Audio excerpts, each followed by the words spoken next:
Hello and welcome to the Action Network Soccer Betting Preview Show. My name is Michael Leboff. I am the soccer editor here at Action. And joining me today to go over the Premier League, the Bundesliga, La Liga, Serie A, Ligue 1, all across Europe, we got two of our best soccer betting analysts, BJ Cunningham coming to you from Fort Dodge, Iowa, and Anthony Dabbundo coming off a red-hot week in the Premier League, 4-1 last week, coming to you from Philadelphia, Pennsylvania. So, Anthony, you were hot last week. Let's start with you.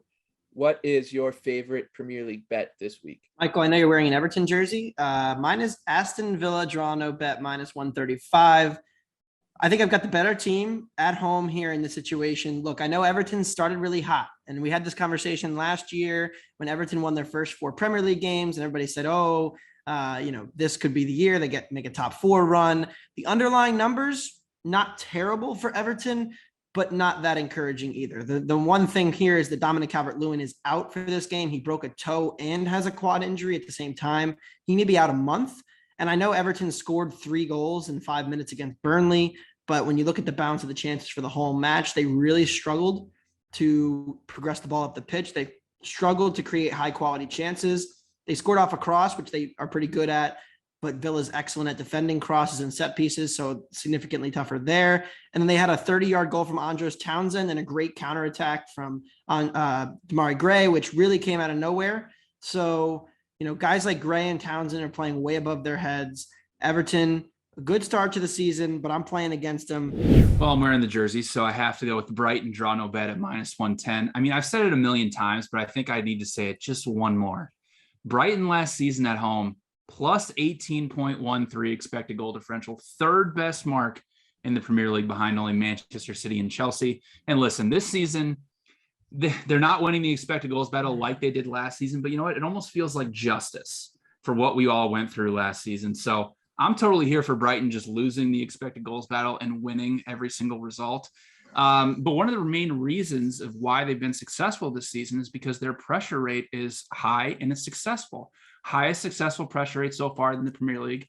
And last season, opponents were not that successful pressuring them. Second lowest successful pressure rate for their opponents. And listen, they're facing a Leicester team that has not looked good at all this season. Negative 4.43 expected goal differential. They've only created 3.37 expected goals for the season. In fact, they're dead last in the Premier League in shot creating actions. They're second to last in touches inside the opponent's final third at 398, which for a little perspective, Manchester City is well over 1,000 in that same category, and they're third to last in touches inside the opponent's penalty area. Leicester has definitely been a team on the fade list for us so far this season. Another team that's been on the fade list, Arsenal, and I'm going to be fading them again this week for my favorite bet. I like Burnley on the money line. If you look at the expected goals numbers, Arsenal, they're in the red. They're in the red quite a bit. Burnley also in the red, but not as bad. Looking at expected points, Burnley is closer to 5. Arsenal closer to 3. I get that Arsenal is a better team with more talent at every position, but with the way Burnley plays and that really stout 4-4-2, and they're such a physical team. I mean, what we've seen from Arsenal this year is that they don't really fancy that kind of soccer at all, right? They're a little soft. We've heard that for the first 3 weeks before the international break, and yeah, they really pantsed Norwich on Saturday. But if we're going to overreact to a win against Norwich City, I don't really know what to tell you. So I'll until I'm proven wrong, I'll continue to back big prices against Arsenal because I just don't really think that they're that good. So let's move on. We'll go down our entire Premier League card. Just a word of warning: we are coming to you on Tuesday, so there will be, some lineup changes, etc., that maybe we don't account for with Champions League this week. So definitely check lineup news before placing bets if you're doing it later in the week. For me, like I said, I like Burnley plus 290. I like Chelsea minus 125 against Tottenham. West Ham also think are worth a bet on the money line plus 350 against Manchester United, who have, they've been really good, but they're also scoring at an absurd rate from open play. And I like the Brentford Wolves draw.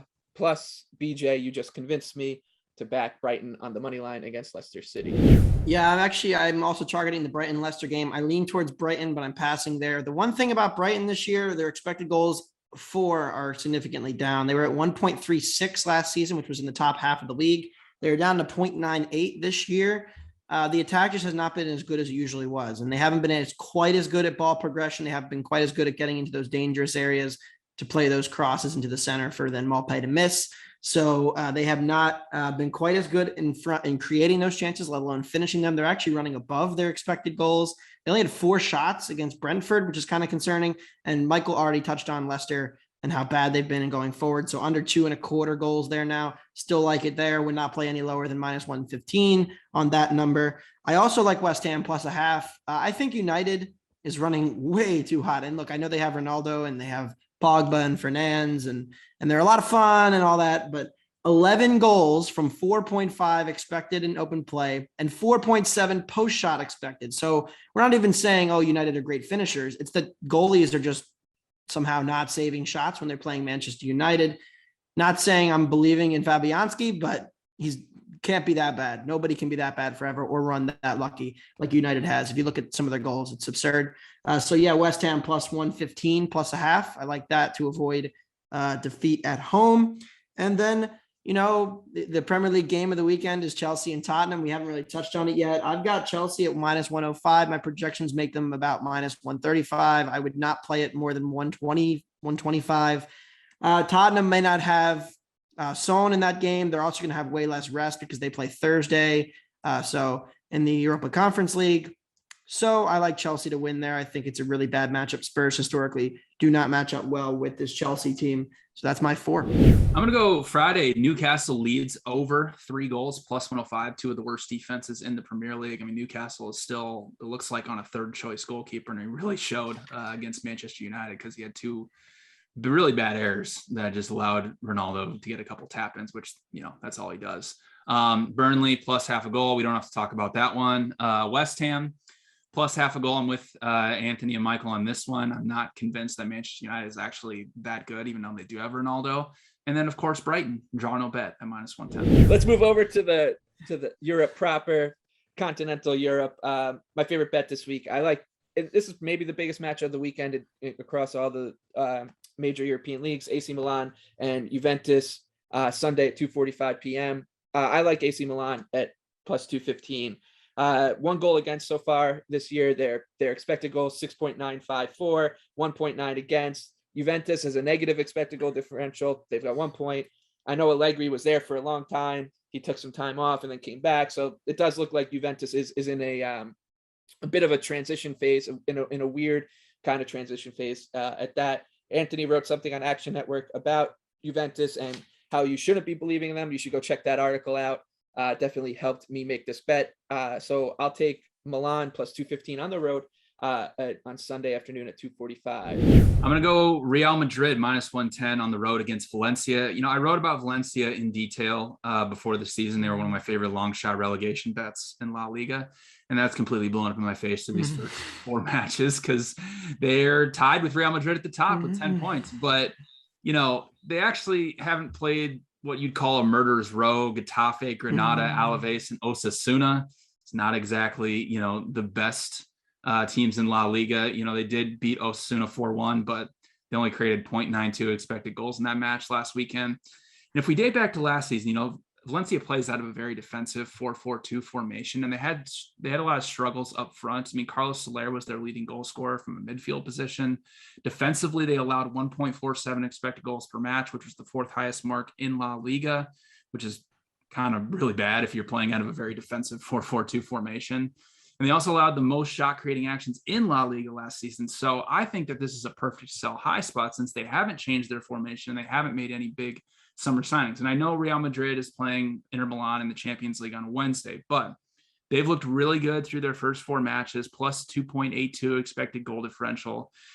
They were one of the best teams on the road last season. They went 12-6-1 with a plus 12.85 expected goal differential, while Valencia at home was completely overrated, a plus 11 actual goal differential, but their expected goal differential was negative 3.21. So a lot of negative aggression coming at home for Valencia.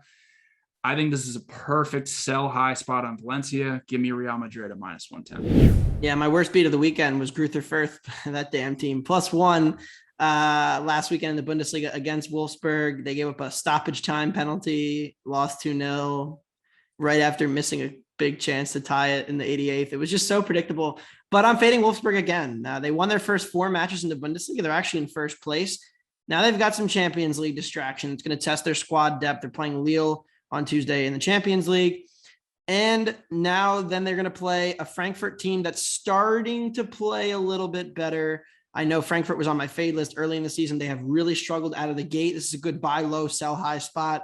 I love those. Wolfsburg has benefited from some penalty luck. They've gotten, like I mentioned already, they got the penalty against them. They had a penalty against Bochum on opening day. They also lost the XG battle to Leipzig and lost it to Hertha Berlin, who might be the worst team in the league. So not encouraging stuff from Wolfsburg as they've run hot. They've continued to run hot from the end of last season. Eventually it's going to run out. I'm hoping it happens on Sunday morning when they play Eintracht, who will also have a Europa League game on Thursday. But Frankfurt plus a half at -110, I got to take it.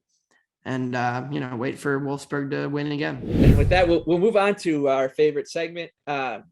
Yours truly got us off the schneid with an underdog win last week with Crystal Palace doing the job against Nuno Spurs. That puts our record, I think, overall to 1-11. You had Brentford too. Yes, that's true. So there we go, 2-10. Beautiful. Yeah. Now we're really cooking with guests. Maybe one of these days, one of you two will get one of these right. So the segment is all about taking a shot on a big price, and then we'll put them all together and we'll let you know what that parlay will pay out with. Obviously, you want to bet these and make all your bets responsibly because look, they're underdogs. They're not expected to win. For me, I like a Friday afternoon kickoff in Serie A. I like Torino. They've been really good defensively. I think they got the best defensive record in terms of XG in Serie A, and it's not like they've played Atalanta. They've played Fiorentina. It's not like they're just playing cupcakes. And they're taking on Sassuolo, who plays very high event style hockey. High event style soccer. So I'll take the good defensive team to be able to kind of grind out maybe a 1-0 win here at +295 on the road. Did you guys remember I think it was one of our first shows, I said I'm going to be following the Stade de Reims team around the country of France? Well, I'm doing it again here, and I didn't forget about it. I'm taking Lorient +230. I believe this is on Sunday. Stade de Reims, they're doing what they did again last season, -2.05 expected goal differential. They've lost the expected goal battle in 4 of their first 5 matches. And in case you forgot, last season, they finished with a -8 actual goal differential, finished in 14th place, but their expected goal differential was -28.56, second lowest expected goals for, and second highest expected goals allowed. They also sold their top striker, who created 40% of their expected goals this summer. And Lorient hasn't been great to begin the season, but they're due for a lot of positive aggression on defense. They allowed 68 goals last season, but their opponents only created 52.48 expected goals. And yes, if you look into this, I'm backing a team that's only had 1 road win since the start of last season. But do you want to take a guess at who that road win was against? It was against Reims. They swept them last season, 3-1 win on the road, 1-0 win at home, outcreated them 3.31 expected goals to 0.94. I have Lorient projected at +177. So let's fade Reims again. If you're ever in Iowa and you see somebody walking around cursing Stade de Reims, that means you've met BJ Cunningham. You should shake his hand. I'm just glad that BJ's not betting against Marseille again. Big win for them last week. My pick is Stuttgart +220. Last year, Leverkusen was the paper tiger of the Bundesliga. They started the season ridiculously hot, and I lost some money fading them early in the season. And then eventually the chickens came to roost as they completely fell off a cliff offensively in terms of goal production in the second half of the season. Well, here we go again. Leverkusen has 12 goals from 5.7 expected goals. They have benefited, like Manchester United in the English Premier League, benefited from the worst goalkeeper play against in the whole league. Kobel for Dortmund had his worst game of the season last Saturday against Leverkusen. And then a few weeks back, of course, was the famous Jan Sommer game when he threw 2 goals into his net, despite being good in the other games this season. So Leverkusen, lucky. Florian Wirtz, pretty good player, may not be available for this game now. So a bit of a concern injury-wise for Leverkusen. And my projections make this game close to a pick. So I will take, plus 170 on Stuttgart. So I will take Leverkusen, fading Leverkusen, Stuttgart plus 220 on the money line to get a result there. Also, Leverkusen bad in the air. Stuttgart, one of the best teams aerial duels last season in the Premier League or Bundesliga, excuse me. If you wrap all three of these bets together in a parlay, once again, do it responsibly. 38-1 would be your payout. More than likely, we'll just be here next week talking about how they all lost in painful fashion. For Anthony, for BJ, I'm Michael. Thank you once again for watching the Action Network Soccer Betting Preview Show, and we'll see you next week.